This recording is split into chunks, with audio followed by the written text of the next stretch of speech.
It's time for a reality check. We're here to deconstruct health and fitness trends and provide tangible advice so you can become 1% better with each choice starting today. Welcome back to Reality Check. We are your hosts, Jess and Jill, and today we cover menopause, and not just menopause, but really I think that menopause gets such a bad rap because of the symptoms and the side effects. My body's not doing what we want it to do. And it really can be a beautiful, pivotal, amazing season of life if you know how to optimize your health inside and out for you to just feel good and function well as a human. And so often when I post advice on the internet, people will say, well, what about if you're in menopause? I'm like, yeah, it's all the same advice, but it's almost that much more important for you to build muscle and fuel your body and not fast all of the time and all of those things. The other thing too is with menopause, like if you are in menopause and it's 2026, somewhere in this era, you, based on where you're at in life, have experienced a lot of versions of diet culture leading up to this point, meaning Weight Watchers and Atkins and low fat and slim fast and keto and Whole30 and clean eating, now GLP and fasting and detoxes. And there's so much anyway, but specifically if you are in menopause now, you've likely experienced, okay, fats are bad. Okay, carbs are bad. And it creates obviously this fear and a lot of emotion around food specifically. And that's what the stigma certainly that we are like is a big mission for us to like break and educate on. Yeah. It's very also much, if you have not succumbed to those fads over the years, as I am getting more and more into motherhood in this journey, right? I can see now why my mom, some of my aunts struggle with these things, even when they aren't intentionally trying to diet, right? You become a mom and then, okay, now that this is this selfless endeavor where you're busy and you're just playing catch up all the time and your own health starts to fall in the back burner, stress increases. Sometimes you just grab coffee on your way somewhere because you're in a hurry, not because you're trying to skip breakfast every day. Then as you get closer to perimenopause, menopause age, okay, now oftentimes there's caretaking of parents and adult children. And you have these, I always say like my kids are little, so I have little problems right now, right? Like they're still in my household. Okay, now you have bigger stressors because your kids are out on their own, making their own mistakes. And right. So like all of these things accumulate. So even if you're not somebody who has spent years on the yo-yo diet train, a lot of the times our muscle is kind of withering away and we're undernourishing on accident just because of life circumstances. Yeah. So going through all of these different diet iterations over the years, it's really sad, especially for women, that most conversations around women's health and body surrounds weight loss, which I think is so backwards. And really our goal here for all populations, right, of women is that we really focus on fueling your body and being healthy and being strong. Like I will die on this hill that muscle is so valuable, and that if a health program has no emphasis on movement and specifically strength training and adding muscle, I think it's a massive missed opportunity, not just for the sake of physique change and that progress, but for health and longevity. It's so critical to quality of life continued as you age, because aging and the progression of aging really only happens on your body because you stop moving and you stop taking care of it, right? And obviously one day you're going to be 80 and that's just the way the cookie crumbles, but you can get so much more out of life because you have the muscle and the ability to move and protect your bones and reduce your risk of health problems and, falls and injuries and things like that as well for the sake of your life. So over time, it has been this like eat less, take up less space, be a smaller version of you. And that really has been like shoved down our throats. Just restriction has been kind of the moral of the story. And we want to really unravel that, obviously, literally in this episode, but just overall in your belief, to give you the perspective that it's actually really backwards. And that is going to put you in this box where you feel frustrated and you're not getting the outcomes that you want despite putting effort in. And this goes obviously well outside of menopause, but specifically when it comes to menopause and the hormonal changes that are happening, there really is a way to work with your body. And so often we're fighting against it and we're like, oh, it's menopause. And we're like, no, you're literally like trying to dig a hole with a spoon when there's an excavator parked next to you, right? Like you're making it so complicated and it doesn't have to be that hard, but that's the stigma around it. So we think, oh, it's hard, so it just must be menopause. And then we chalk it up to that. And it doesn't mean that your hormones don't change with age. They do. Menopause is a natural part of life. But oftentimes what happens is going through that hormonal shift exposes the cost of all these inputs that you've been doing that have adapted your body over the course of time. So the women that we work with who are in menopause and have been strength training for years in a healthy way and nourishing their bodies, they have a completely different experience than the women who have been severely dieting or over exercising or not getting enough movement at all, right? Their experiences are vastly different. And a lot of times in that second group, they think like, oh, well, it's because I turned 45, so everything caught up to me. And it's like, no, it's not because this thing stopped working. It's because your body has adapted over the course of time. That's why it's not working anymore, right? It happens to be around this age. And it's more exposed because, yeah, your hormones eventually start to play a trickle down, like have this negative consequence of all these inputs. Yeah, absolutely. And to your point, menopause really shines a light on how these approaches you've been conditioned to implement and try and think is the best option over the years. It really shows the cracks in those approaches, right? Because all of a sudden you've been fasting all of these years and now you're in menopause and you're like, how come I'm waking up at 2 to 4 a.m.? How come I'm waking up drenched in sweat? Why am I so irritable? Why do I want to bite everyone's head off around me? It is because we have been conditioned, women have been conditioned to reduce calories and all of these things, which then has a downstream effect on you don't recover as well, you don't sleep as well, which then obviously cascades into a shittier mood and worse nutrition choices, right? Maybe less movement because you're exhausted and you're moody and you're bloated and you're puffy, right? So it's this cascade of problems and it's not this one thing, right? Like dieting and under eating is certainly a major common root cause that we see for a lot of problems for the women that come to us. And listen, to Jess's point, a lot of times it's unintentional, right? Like it might be the life is a whirlwind as soon as you open your eyeballs and the kids need everything and you got to go here and you got to go here and you're working extra hours and whatever. Sometimes you skip meals just because that's the way the cookie crumbles and you have a level of resilience, right? If you think back to your 20s, a lot of us were kind of assholes with our nutrition and our choices, but we were in a more resilient state and our body could tolerate that a little more easily.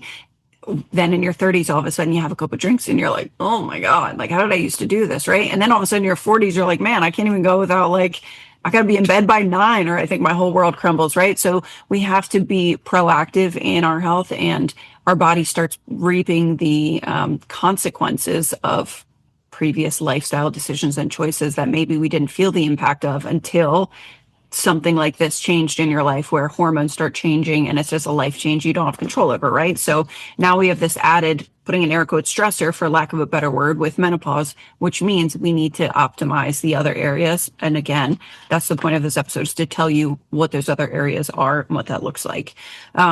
There's also a big cognitive effect that I think a lot of people don't think about. So when we say like muscle is so important in all of these different areas, a lot of times I think women are training really hard. They're working really hard. They're getting movement, but they're doing really high intensity workouts or they're not resistance training with intention in an effective program and then taking the recovery required to actually build the body after you've put the stressor on it. And they're pairing it with these diet cycles. So you've not actually given your body enough time with the resources to build additional tissue. So you're maintaining in this cycle because you want to keep seeing weight loss. So, okay, well, for 3 months I didn't diet and then I dieted again. And then for 3 months I didn't diet and then I diet. You're not actually spending time building muscle. And I've seen a huge change in many of the clients that I have worked with who are in peri or postmenopausal who start to build muscle. And I say, we're not going to go into a cut for at least 6 months. Let's see what happens. They forgot how good they could feel in terms of their relationships. Like, oh my gosh, my sense of humor is coming back. I don't have as much brain fog anymore. So muscle, and again, that's not just muscle alone. Muscle is very involved in glucose regulation and in that metabolic capacity to keep us, you can actually eat more. So, but in the fueling part that's required to build muscle, that's giving your body additional resources to go to the fun tasks, to our reproductive hormones, to our brain, so that you have extra resources to not feel brain fog, to have creative energy, right? Versus if you are always under fueling, you are just keeping the lights on. So your body prioritizes the things. People talk about survival mode, but really it's a prioritization of resources, and it needs to utilize that for your heart and to keep your brain alive. And it can only do so much. So at some point, it's going to pare down these additional tasks. It's kind of like a Yeah. plant. Like if we have a plant that has been deprived of water or sunlight, it might still be alive, right? But then once you get it out in the sun and you're watering it daily, you start to see flowers and you're like, whoa, I didn't even know what the potential could have been on this thing. Just because I was keeping it alive doesn't mean it's thriving, right? You can do that same thing with your own body. Yeah, and to your point, I think that so often we do things and we correlate this action with this outcome so directly in black and white, and it's never black and white in this space specifically. But we assume, to give I think the most common example is like, well, I cut carbs and I lost weight, and then when I tried to add carbs back in, I gained weight. So my body is now sensitive to carbs, right? And Or then you think that gain is body fat immediately right, that night. yes. Okay, I can't Yeah, eat that's this a whole thing other anymore. conversation with the scale. Yeah. So now you've created this narrative in your head that's not actually true, that you can't eat carbs and or you're sensitive to them or carbs are bad, right? So the problem is that we interpret things like this over time as evidence that you need to be more restrictive, that your body can't do X, Y, and Z, that you're this anomaly. But it's because you are doing a lot of things, right? Which is stressful. You're like, cut carbs, don't go over this calorie intake, track my calories perfectly. I got to work out 6 days a week. So now in your head, you're putting in a lot of effort. You're doing a lot of things. You're trying really hard. But I mean, it's like driving full speed to Florida when you want to go to California. Your foot's on the You're gas, spinning right? your But you're not wheels, you're going in the right stuck in mud. direction, right? Like it's a complete opposite direction that you want to be going. So you have to understand and really zoom out and realize that you have to basically look for evidence in the opposite direction. Like Jess said, go put sunlight in your eyeballs and eat 6 minimum vegetables a day and eat 2,000 calories and work out 3 days a week instead of 6. And you will find evidence of better sleep, better energy, all of those things. But so many women cling to this restriction because they are terrified of what the other side looks like. When the other side is actually going to give you more of what you want and it's going to be more sustainable. So we really just have to break that narrative and those beliefs that have developed over the years. And it's And a it's lot really of no fault to you, right? It's the industry. And a lot of times the fear is behind, well, I'm going to gain weight. We Yeah. also really need to shift this. This is not an easy thing to unwind, that programming that lighter equals healthier, but lighter does Mhm. not equal healthier. So a lot of the work that we do with our clients is actually showing them the data of, hey, when we gain muscle, we might gain weight. But look at this. You're the exact same pant size. You feel really great in your skin. You told me you notice muscle definition. All of these other health benefits are better. You have a better libido. You have more energy. Your sleep's improving. If nobody on the outside can notice that 5 pound difference, are all those benefits that I just said worth it? Because when you're looking at that scale, you want to run back to what you used to do, even with all those things in a terrible place, right? Because we've been so conditioned to be tied to that number. So some of it is letting go of, hey, okay, what happens if for the next 6 months to a year, and again, I think most people would benefit from a year of not dieting, building muscle, nourishing. But if just for the next 6 months, I focus on how much nourishment can I add? Can I train really well and recover really well? Can I get sunshine and sleep? You would notice a crazy difference without, if you didn't step on the scale, and you'd probably feel better in your physical body as well as a side effect. But the scale is probably heavier than you think it's going to be if you do it the right way, which we're talking about. Yeah.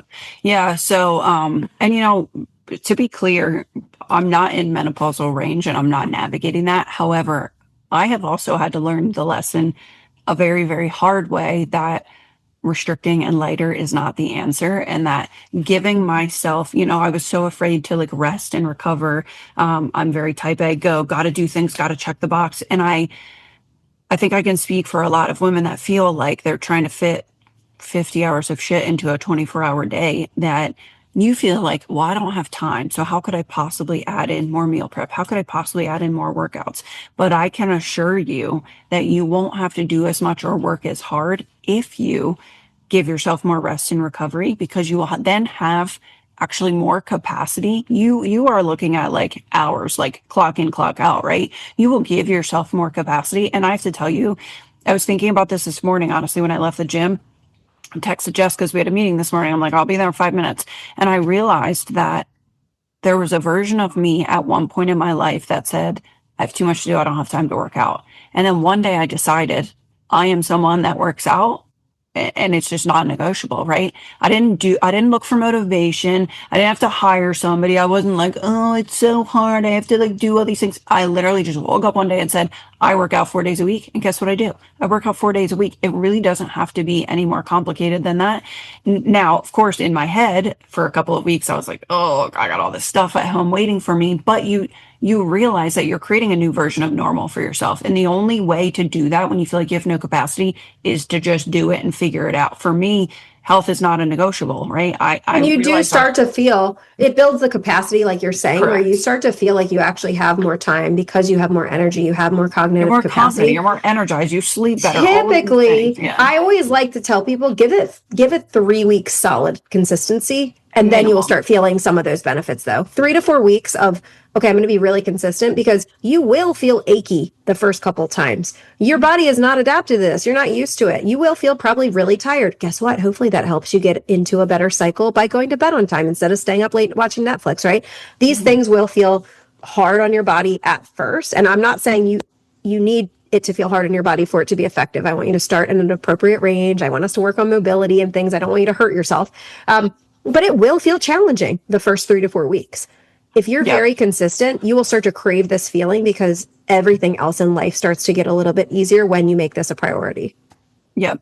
And also with that, you mentioned like better sleep, more capacity, all those things. Mm-hmm. That was a really hard lesson for me, because I'm like, one eye open, looking at my laptop, trying to wear blue light blocking glasses at night, getting all the things done. And I see women in menopause do that. Like we almost like feel like we have to be busy. So we look for things to be busy with. And I think that when you shift things, you'll realize that specifically with the way we program, like we take a lot of pride in that, because a lot of women are like, God, I work out 6 days a week. Sometimes we have women come into us do 2-a-days. Then when we're like, hey, you're only going to work out 3 days a week right now, we are maximizing those 3 days to the full potential, and then giving you all of this recovery so that you reap all of the possible benefits from the time that you did dedicate to working out, where you are like deplete. So you're always running on empty, and you're never actually reaping the benefits fully of your actions. And so often women that come to us are like, this is boring. Are you sure you don't want me to do more? Should I add extra sets? Why are my rest periods like this long, right? And I'm like, there's a lot of intention. It's going to be uncomfortable. But I can't stress that enough, specifically with menopause, is that if we put all the emphasis on fueling your body and getting sunshine in your eyeballs and adding muscle, dialing back stress, you will actually have just less stress generally on your body and in your life. Everyone's always looking for the magic pill, and there isn't one, but this is as close to magic as it gets, with adding muscle and just giving your body the food and the fuel and the nourishment that it needs to thrive. And when we think about building capacity, so rather than thinking, okay, I need to become lighter, I need to do another diet, I need to get smaller, how much capacity can I build, right? How strong do I want my bones to be as I age? One of the best things you can possibly do for that is heavy lifting in low rep ranges. My metabolic capacity. If I can build my metabolic capacity up, the more muscle I have on my body, the more calories I burn all the time. I don't need to be in the gym 6 days a week just to maintain. That's very hard to sustain, right? What happens when someday you get injured? What happens when you're in a hospital, right? If your metabolism is downregulated because you're going all the time, that's not great. When something happens that throws you off your routine, it pulls you into this all or nothing cycle where you gain it back plus some. If you spend that time building muscle, your body works for you on the weeks or months that you have to take off. It's setting you up like insurance for your body, and for me, a lot of it has to do with, this is great. I love eating, and I can get away with eating more, right? Yeah. But long term, that also helps you maintain a physique as a side effect. It helps you keep fat off once you actually lose it in the right way versus seeking quick weight loss, if not done with muscle mass added, often just leads to rebound weight gain even more.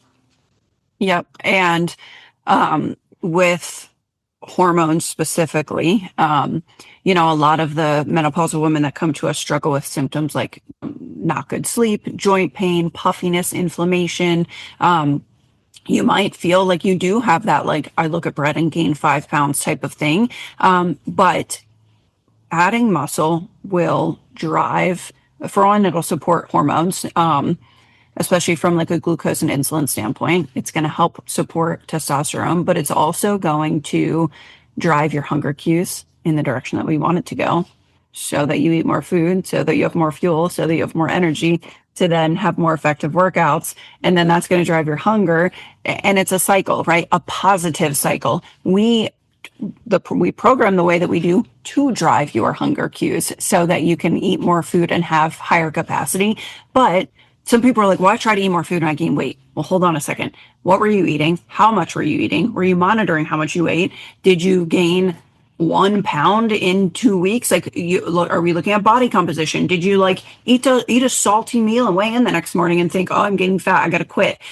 And then also with the programming paired with the way that we increase your calorie intake and your nutrition, they support each other, right? They complement each other. So that is how we drive the physique change that we do. That's how you see on the internet, like, this chick ate more food and lost weight, generally because her intake was just more consistent, and she is now doing something that is going to give her the physical results that she wants in the gym. It's more effective than doing the boot camps, the faster way to fat loss, the Orange Theory, the beach body, the home workouts. It's not going to drive We're the not outcomes trying that to you want. we're not trying to outwork our calories. We are Yeah. trying to build a bigger capacity so that our body uses more calories at rest.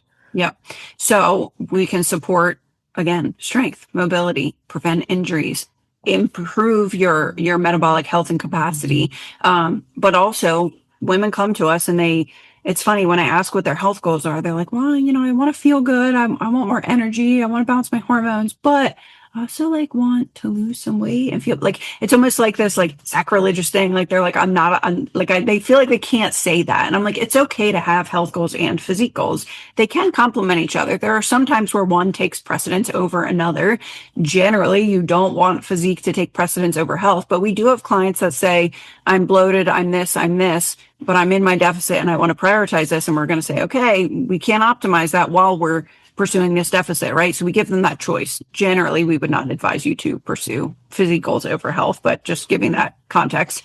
But the point is that they can complement each other, and generally they complement each other when you do the opposite of diet culture, when you stop restricting and start giving your body more food and you lift with intention and heavy. And I'm going through this with a client right now who has a really long history of under eating and over exercising, and she's like, these workouts aren't hard. And I'm like, they're intentionally not hard because I cannot push you to the capacity that I would push somebody who's eating 2,400 calories and only works out 3 days a week and sleeps like a baby, right? It's two different scenarios. So I'm dialing back her activity slowly. I am dialing her food up slowly to give her body more recovery, more capacity. And then I'm like, hey, when we get more food and we balance the scale and we tip the scale in the opposite direction from where it is, you're going to have, because she's like, I'm exhausted, right? My legs hurt at the end of the day. I'm like, yeah, no kidding, because you have to chill out, right? So we're giving her body more food and more fuel to make those workouts more effective. But I mean, this could be a 3 to 5 month process for this chick, right? Depending on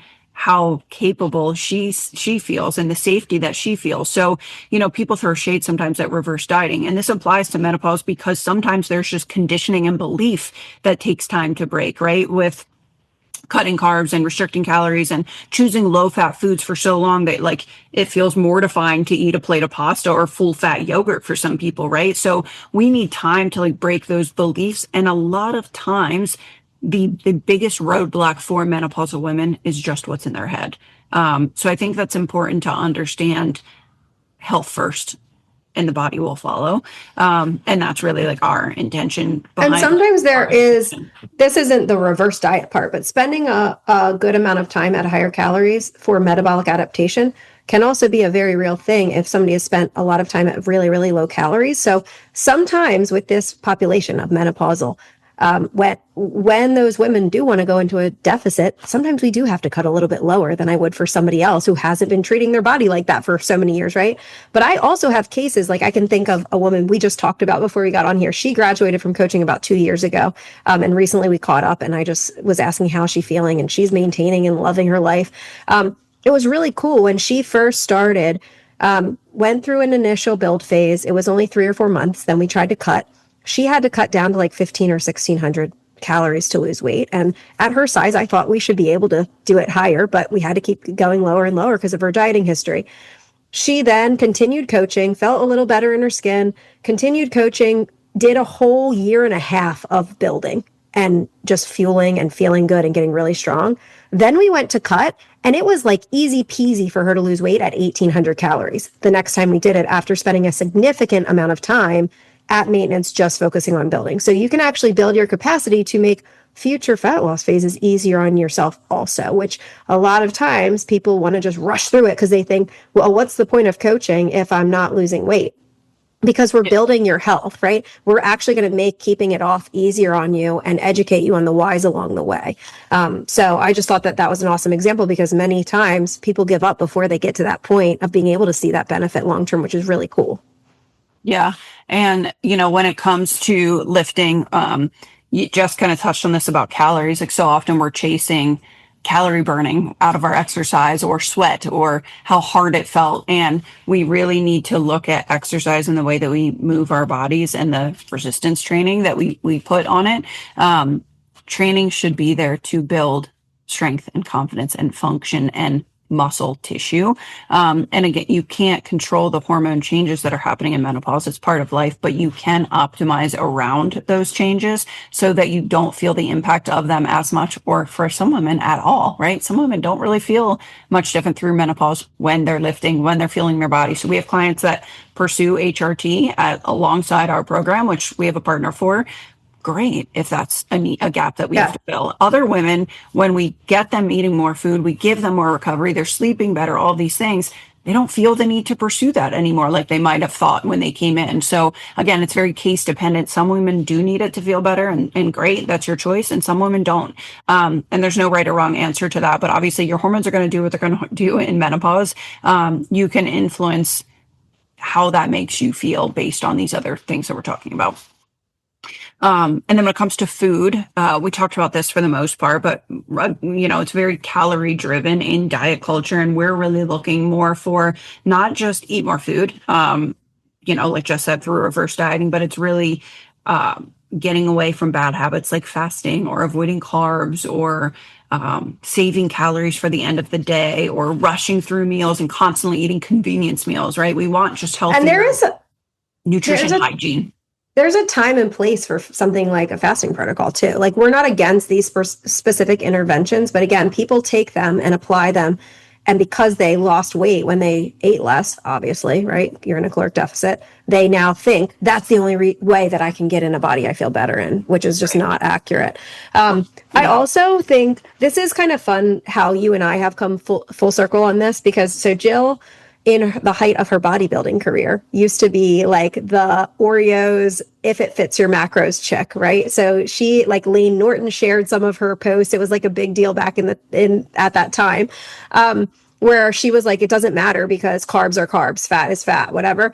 At this same time, I was training, and her and I, it was funny because like we went to grade school together. We've known each other for a long time, but both of us were just kind of like following each other's fitness journeys separately. And I was in a very different place of like, this is so dumb. Like, food quality is all that matters. I was literally telling people in the gym, count colors, not calories, because if you can increase your nutrients, as a side effect, your health will improve and we'll see weight loss and blah, blah, blah, right? Both matter. Calories and macros matter, and micronutrients, vitamins, minerals matter.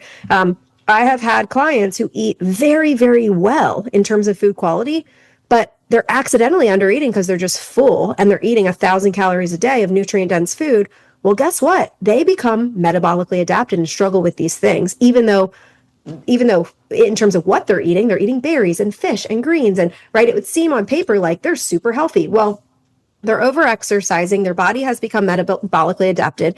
They go on vacation for 1 week and they gain weight because their body is so used to low calorie, they can't eat like a quote unquote normal person, right?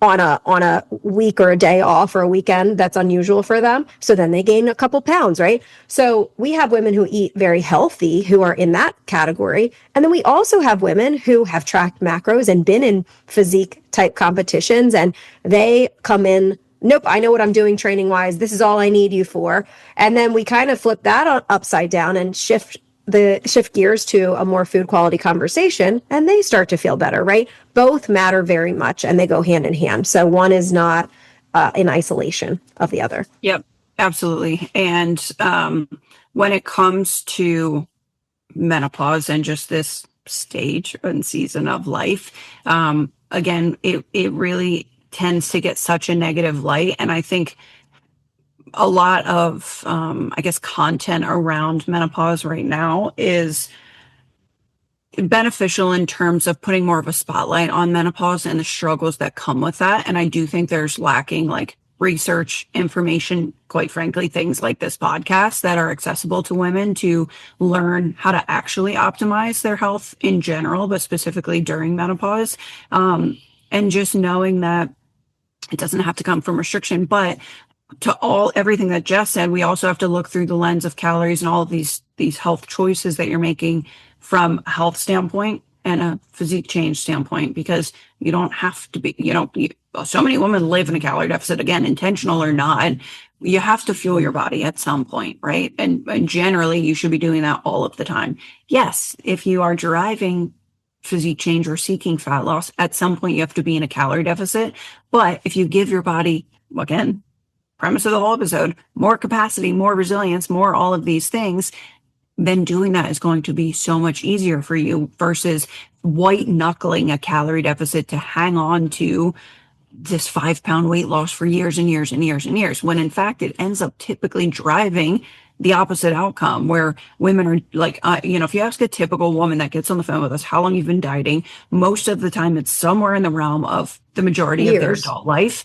And then when I asked the outcome, I'm like, okay, you've been dieting for 10 plus years. How much weight have you lost since you first started? And they're like, well, I've gained weight. And it's not because some extravagant thing has happened. It's because they restrict and then they YOLO and then they restrict and now they've downregulated their metabolism and now they are more reactive to things. And it is actually biologically harder based on all of the restriction and the counterproductive choices that you made over the years, right? So that's the point, again, is to unravel the belief system around food and restriction and dieting and weight loss, but also the actual biological and physiological changes that happen in your body when hormones downregulate and when thyroid downregulates and when you do have worse menopause symptoms because you're not giving your body what it needs, and more nourishment and more fuel and all of these things. So if you take anything away from this episode, as a menopausal woman or not, fuel your body. You don't need to live in a calorie deficit, and more recovery is good and rest is good.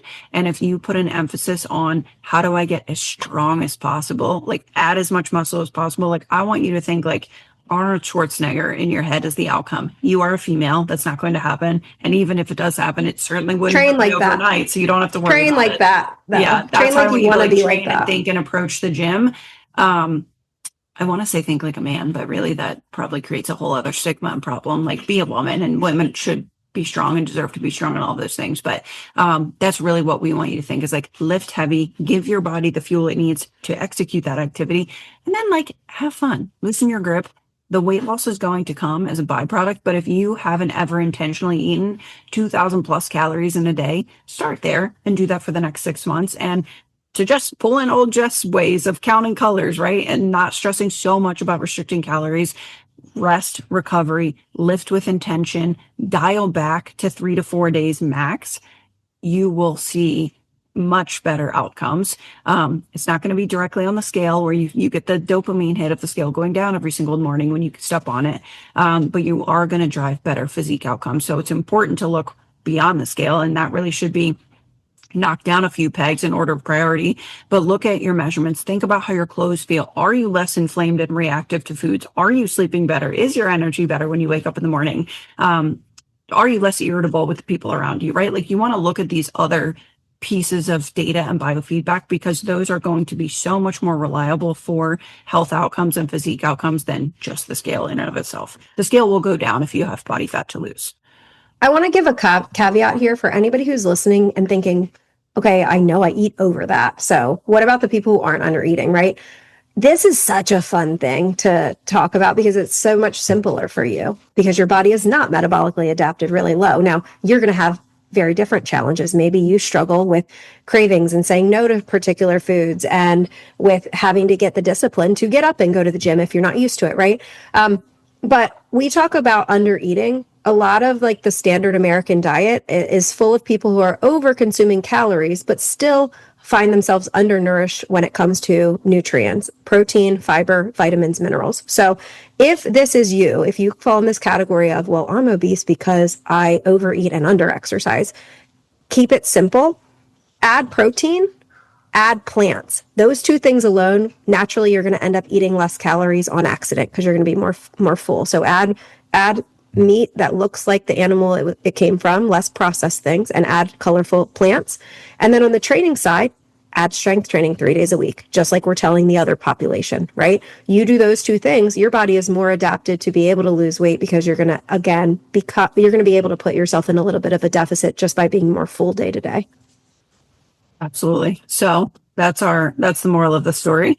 Menopause does not have to be this like life sentence, like I've hit this point and there's no way out. It really can be like your best, strongest, healthiest season of life.